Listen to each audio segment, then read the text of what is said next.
സംസ്ഥാനത്തെ അമീബിക് മസ്തിഷ്ക ജ്വരം സഭ നിർത്തിവെച്ച് ചർച്ച ചെയ്യും. എൻ ഷംസുദ്ദീൻ MLA ആണ് അടിയന്തര പ്രമേയ നോട്ടീസ് ഇന്ന് നിയമസഭയിൽ നൽകിയത്. 12 മണി മുതൽ 2 മണിക്കൂറാണ് ചർച്ച. തുടർച്ചയായ രണ്ടാം ദിനമാണ് അടിയന്തര പ്രമേയ ആവശ്യം സർക്കാർ അംഗീകരിക്കുന്നത്.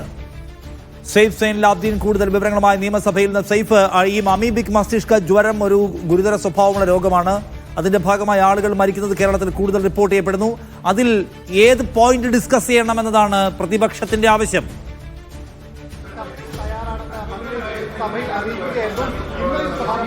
പ്രതിപക്ഷം ഉന്നയിക്കുന്നത് മരണങ്ങളുടെ എണ്ണം കൂടി വരുന്നുണ്ട്. മരണങ്ങളുടെ എണ്ണം കൂടി വരുന്നിട്ടും സർക്കാർ ഇടപെടലുകൾ കാര്യക്ഷമമായി നടക്കുന്നില്ല. മാത്രമല്ല, ഇത് എങ്ങനെയാണ് പടരുന്നത് എന്നത് സംബന്ധിച്ച് ഒരു വ്യക്തത ഇപ്പോഴും ഉണ്ടായിട്ടില്ല. ആദ്യഘട്ടങ്ങളിൽ പറഞ്ഞിരുന്നത് വെള്ളത്തിലൂടെ പടരുന്നു എന്നുള്ളതാണ്, വെള്ളത്തിലൂടെയും സ്വിമ്മിംഗ് പൂളിലൂടെയും മറ്റും പടരുന്നു എന്നുള്ളതാണ്.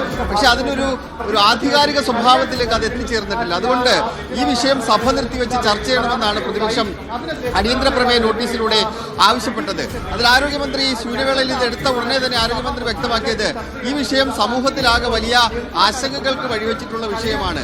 പൊതുസമൂഹത്തിന് മുന്നിൽ വലിയ തെറ്റിദ്ധാരണ ഇതുമായി ബന്ധപ്പെട്ട് നിലനിൽക്കുന്നുണ്ട്. അത് തിരുത്താൻ വേണ്ടി സഭ നിർത്തിവെച്ച് ഈ വിഷയം ചർച്ച ചെയ്യുന്നതിന് ഞങ്ങൾക്ക് എതിർപ്പില്ല എന്ന നിലപാട് സർക്കാർ സ്വീകരിക്കുകയായിരുന്നു. അങ്ങനെ 12 മണി മുതൽ 2 മണി വരെ ചർച്ച, 2 മണിക്കൂർ ചർച്ചയാണ് തീരുമാനിച്ചിരിക്കുന്നത്. തുടർച്ചയായി രണ്ടാം ദിവസമാണ് അടിയന്തര പ്രമേയം ചർച്ചയ്ക്കെടുക്കുന്നത്. ഈ സർക്കാരിന്റെ കാലത്ത് 15ാമത്തെ അടിയന്തര പ്രമേയ ചർച്ചയാണ് എന്നുള്ളതാണ് മറ്റൊരു പ്രധാനപ്പെട്ട കാര്യം. ഒരുപക്ഷെ കേരളത്തിലെ സർക്കാരുകളുടെ എണ്ണമെടുത്താൽ, സർക്കാരുകളുടെ ഭരണകാലത്തെ എണ്ണമെടുത്താൽ ഏറ്റവും കൂടുതൽ അടിയന്തര പ്രമേയം ചർച്ച ചെയ്യപ്പെട്ടിട്ടുള്ള സഭയാണ് 15ാം കേരള നിയമസഭ എന്ന് കൂടി പറയേണ്ടിയിരിക്കുന്നു. അടിയന്തര സ്വഭാവം അതിനകത്ത് ഉണ്ട് എന്നുള്ളതാണ് പ്രധാനപ്പെട്ട കാര്യം. ഇപ്പോൾ അതിനകത്തൊരു ഈ വാർത്ത നമുക്ക് തുടർച്ചയായി റിപ്പോർട്ട് ചെയ്യുന്നത് ഷിജോ കുര്യനാണ്. ഷിജോ, ഇത് എത്ര മരണങ്ങൾ ഇതുവരെ റിപ്പോർട്ട് ചെയ്തിട്ടുണ്ട്? എന്താണ് ഇത് ചർച്ചയ്ക്കെടുക്കാൻ വേണ്ടിയുള്ള സർക്കാരിന്റെ തീരുമാനത്തിന് പിന്നിൽ? അമീബിക് മസ്തിഷ്ക ജ്വരവുമായി ബന്ധപ്പെട്ടുകൊണ്ട് സംസ്ഥാനത്ത് വലിയ തരത്തിലുള്ള ഒരു ആശങ്ക നിലനിൽക്കുന്നുണ്ട്. അതുമായി ബന്ധപ്പെട്ടുകൊണ്ട് വലിയ തരത്തിലുള്ള കുപ്രചരണങ്ങൾ നടക്കുന്നുണ്ട്. അതുമായി ബന്ധപ്പെട്ടുകൊണ്ട് കൃത്യമായിട്ടുള്ള ഒരു അവബോധം ജനങ്ങളിൽ എത്തിക്കാൻ വേണ്ടിയിട്ടുള്ള ഒരു തീരുമാനത്തിന് പ്രകാരമാണ് ഇത് ചർച്ചയ്ക്കെടുക്കാൻ സംസ്ഥാന സർക്കാർ തീരുമാനിച്ചത്. സംസ്ഥാനത്ത് ജനുവരി 1 മുതൽ സെപ്റ്റംബർ 16 വരെയുള്ള കണക്ക് പരിശോധിക്കുമ്പോൾ സംസ്ഥാന നിലവിൽ ഇതുവരെ 71 അമീബിക് മസ്തിഷ്ക ജ്വരം സ്ഥിരീകരിച്ചിട്ടുണ്ട് എന്നാണ് ആരോഗ്യവകുപ്പിന്റെ കണക്കുകൾ വ്യക്തമാക്കുന്നത്.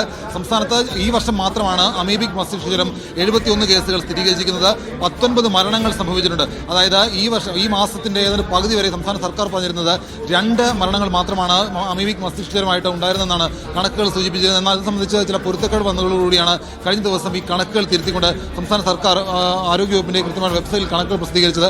ആ കണക്കുകൾ പ്രകാരം 19 മരണങ്ങൾ അമീബിക് മസ്തിഷ്ക ജ്വരം മൂലം. ഇതിന്റെ കാരണം എന്താണെന്ന് പൊതുസമൂഹത്തിന് മുന്നിൽ ബോധ്യപ്പെട്ടിട്ടുണ്ട്. ആരോഗ്യവകുപ്പ് അതിന്റെ ഒരു വിശദീകരണം പറയുന്നത് എവിടെ നിന്നാണ്, എങ്ങനെയാണ് വരുന്നത്? സൈഫെ, അത് സംബന്ധിച്ചുകൊണ്ട് ഇപ്പോഴും വലിയ തരത്തിലുള്ള അവ്യക്തതകളുണ്ട്. കാരണം ഇതിന്റെ ഉറവിടം എങ്ങനെയാണെന്നുള്ളതിനെ കുറിച്ച് കണ്ടെത്താൻ ആരോഗ്യവകുപ്പിന് കഴിയാത്തത് വലിയ വിമർശനത്തിന് ഇടയാക്കിയിട്ടുണ്ട്.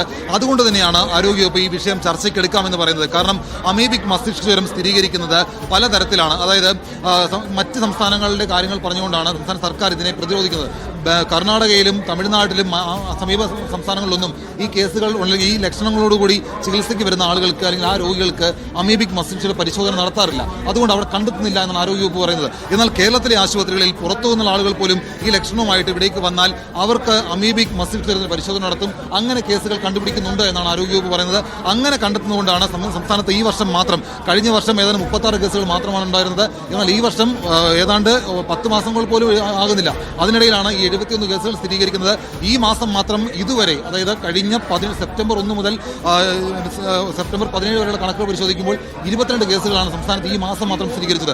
9 മരണവും ഈ മാസമാണ്. അതായത് ഈ കഴിഞ്ഞ ജനുവരി മുതൽ സെപ്റ്റംബർ വരെ 19 മരണങ്ങളാണ് കേരളത്തിൽ ആകെ ഉണ്ടായിട്ടുള്ളതെങ്കിൽ ഈ മാസം മാത്രം 9 മരണങ്ങൾ സ്ഥിരീകരിച്ചിട്ടുണ്ട്. അപ്പോൾ ഇതിന്റെ ഉറവിടം എവിടെയാണ് എന്നുള്ളതിനെക്കുറിച്ച് സംസ്ഥാന സർക്കാരിന് കൃത്യമായിട്ട് ആരോഗ്യവകുപ്പിന് അറിയില്ല. ആ കിണറുകൾ നേരത്തെ ഒഴുക്കില്ലാത്ത വെള്ളത്തിൽ നിന്നാണ് അമീബ മൂക്കിലേക്ക് കയറുന്നതെന്ന് പറയുമായിരുന്നു. അല്ലെങ്കിൽ അവിടെ കുളിച്ചാലാണ് ഈ അമീബ കയറുന്നത് പറയുമായിരുന്നു. എന്നാൽ വീട്ടിലെ ഷവറിൽ, പൊതു കിണറിൽ, കുളങ്ങളിൽ, സ്വിമ്മിംഗ് പൂളുകളിൽ കുളിക്കുന്ന ആളുകൾക്കൊക്കെ ഈ അമീബിക് മസ്തിഷ്ക ജ്വരം ഉണ്ടാവുന്നുണ്ട്. അപ്പോൾ അത് എങ്ങനെയാണ്, അമീബയുടെ സാന്നിധ്യം എങ്ങനെയാണ് ഉണ്ടാവുന്നത്?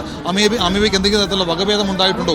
പ്രത്യേകിച്ച് കാലാവസ്ഥ മാറുന്നത് ഈ രോഗത്തിന് കാരണമായിട്ട് ആരോഗ്യവകുപ്പ് പറയുന്നുണ്ട്. സംസ്ഥാനത്ത് ഇതിന്റെ ഒരു വ്യാപനശേഷി കൂടുതലാണ് എങ്കിലും മരണനിരക്ക് വളരെ കുറവാണ് എന്നാണ് ആരോഗ്യവകുപ്പ് പറയുന്നത്. ലോക ശരാശരിയിൽ ലോകത്തിന്റെ കണക്ക് പരിശോധിക്കുമ്പോൾ 99% മരണം ഉറപ്പുള്ള രോഗമാണ്. എന്നാൽ കേരളത്തിലേക്ക് വരുമ്പോൾ അത് 24% മാത്രമാണ് മാത്രമാണെന്ന് ആരോഗ്യവകുപ്പ് പറയുന്നുണ്ട്. കാരണം അതിന് ഉദാഹരണമായി പറയുന്നത് കഴിഞ്ഞ ഏതാണ്ട് ഒരു മാസം മുമ്പ് കൊല്ലം സ്വദേശിയായിട്ടുള്ള ഒരു 17 വയസ്സുകാരന് ഈ രോഗം സ്ഥിരീകരിക്കുകയും അമീബ മാത്രമല്ല അമീബയും ഫംഗസും ഒരുപോലെ തലച്ചോറിനെ ബാധിക്കുകയും ചെയ്തു. അതീവ ഗുരുതരാവസ്ഥയിൽ ചികിത്സയിലായിരുന്ന ഈ യുവാവ് ആദ്യം ആലപ്പുഴ മെഡിക്കൽ കോളേജിൽ ചികിത്സ തേടുന്നു. ആലപ്പുഴ മെഡിക്കൽ കോളേജിൽ അതീവ ഗുരുതരാവസ്ഥയിൽ നിന്ന് തിരുവനന്തപുരത്തേക്ക് വരുന്നു. അമീബയും ഫംഗസും തലച്ചോറിനെ ഒരുപോലെ ബാധിച്ചാൽ ജീവിതത്തിലേക്ക് മടങ്ങി വരിക തീർത്തും അസാധ്യമാണ്. എന്നാൽ ആ യുവാവിനെ തിരുവനന്തപുരം മെഡിക്കൽ കോളേജിലെ കൃത്യമായ ചികിത്സയിലൂടെ ജീവിതത്തിലേക്ക് തിരികെ കൊണ്ടുവരാൻ ആരോഗ്യവകുപ്പിന് കഴിഞ്ഞു. അപ്പോൾ അങ്ങനെ കൃത്യമായിട്ടുള്ള ഫലപ്രദമായിട്ടുള്ള ചികിത്സകൾ ആരോഗ്യവകുപ്പ് നൽകുന്നുണ്ട് എന്നാണ് ആരോഗ്യമന്ത്രി ഓരോ ദിവസവും ആവർത്തിക്കുന്നത്.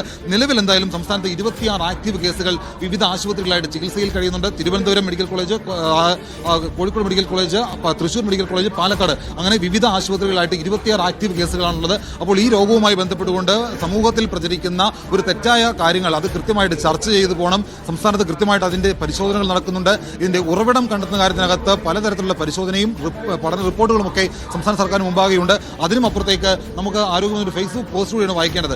UDF സർക്കാരിനെ കുറ്റപ്പെടുത്തിക്കൊണ്ട്, കഴിഞ്ഞ ഉമ്മൻചാണ്ടി സർക്കാരിനെ കുറ്റപ്പെടുത്തിക്കൊണ്ട് മന്ത്രി വീണ ജോർജ് കഴിഞ്ഞ ദിവസം സമൂഹ മാധ്യമത്തിൽ ഒരു കുറിപ്പ് പങ്കുവച്ചിരുന്നു. അതായത് 2013 ജനുവരി 1 മുതൽ ഡിസംബർ 31 വരെ തിരുവനന്തപുരം മെഡിക്കൽ കോളേജിലെ ഡോക്ടർ അന്ന രാജനും അതുപോലെ തന്നെ ജ്യോതികയും ഒരു പഠനം നടത്തുകയും ആ പഠന റിപ്പോർട്ട് അന്നത്തെ സംസ്ഥാന സർക്കാരിന് മുമ്പാകെ സമർപ്പിക്കുകയും ചെയ്തു.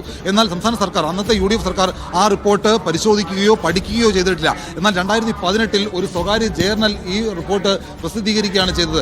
ആ റിപ്പോർട്ട് 2018 ആ സ്വകാര്യ ജേർണൽ പ്രസിദ്ധീകരിക്കുമ്പോൾ അത് അന്ന് സംസ്ഥാന സർക്കാരിന്റെ ശ്രദ്ധയിലേക്ക് വന്നിട്ടില്ല. അതായത് ഒരു സ്വകാര്യ ജേർണലോ പ്രസിദ്ധീകരണമോ റിപ്പോർട്ടായിട്ട് പ്രസിദ്ധീകരിക്കുമ്പോൾ അത് സംസ്ഥാന സർക്കാർ സാധാരണഗതിയിൽ ശ്രദ്ധിക്കാറില്ല എന്നുള്ള വാചകമാണ് മന്ത്രി വീണ ജോർജ് പറയുന്നത്. ആരെങ്കിലും അക്കാദമിക് താല്പര്യത്തോടുകൂടി അത് സർക്കാരിന്റെ ശ്രദ്ധയിലേക്ക് പെടുത്തിയാൽ അതിനകത്ത് പരിശോധിച്ച് റിപ്പോർട്ട് തേടാമെന്നുള്ളതാണ് സർക്കാരിന്റെ നിലപാട്. എന്നാൽ ഇങ്ങനൊരു പഠനം നടത്തിയിട്ടുണ്ടെന്ന് വളരെ അടുത്ത ദിവസമാണ് മന്ത്രി ഇത് അറിയുന്നത്. അത് പ്രകാരമാണ് മന്ത്രി സമൂഹ മാധ്യമത്തിൽ കുറിപ്പ് പങ്കുവച്ചത്. അപ്പോഴും മന്ത്രി പറയുന്നത് 2013 സർക്കാരിന്റെ ശ്രദ്ധയിലേക്ക് ഡോക്ടർ അന്ന ചെറിയാനും ജ്യോതികയും നടത്തിയ അമീബിക് മസ്തിഷ്കവുമായി ബന്ധപ്പെട്ട് നടത്തിയ പഠന റിപ്പോർട്ട് സർക്കാരിന്റെ ശ്രദ്ധയിലേക്ക് വന്നിട്ടും അന്നത്തെ UDF സർക്കാർ തിരിഞ്ഞു നോക്കിയില്ല എന്നുള്ള മറുപടിയാണ് മന്ത്രി പറയുന്നത്.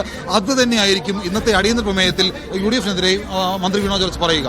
അതെ നിഷാദ്, അതിന്റെ പ്രതിരോധത്തിന്റെ ഒരു സ്വഭാവം നമുക്ക് ആദ്യഘട്ടത്തിൽ തന്നെ ഷിജോ പറയുന്നത് വഴി മനസ്സിലാക്കാം. സംസ്ഥാന സർക്കാർ അതിനെ പ്രതിരോധിക്കാൻ പോകുന്നത് ഈ വാദങ്ങൾ ഉയർത്തി തന്നെ ആയിരിക്കും. എന്തായാലും കേരളത്തിലെ പൊതുസമൂഹത്തിൽ വലിയ പ്രാധാന്യമുള്ള, പൊതുസമൂഹത്തിന് വലിയ ആശങ്കയുള്ള ഒരു വിഷയം സഭ നിർത്തിവെച്ച് ചർച്ച ചെയ്യാനുള്ള തീരുമാനമെടുത്തിരിക്കുന്നു എന്നുള്ളത് ഒരു പ്രധാനപ്പെട്ട കാര്യം തന്നെയാണ് നിഷാദ്.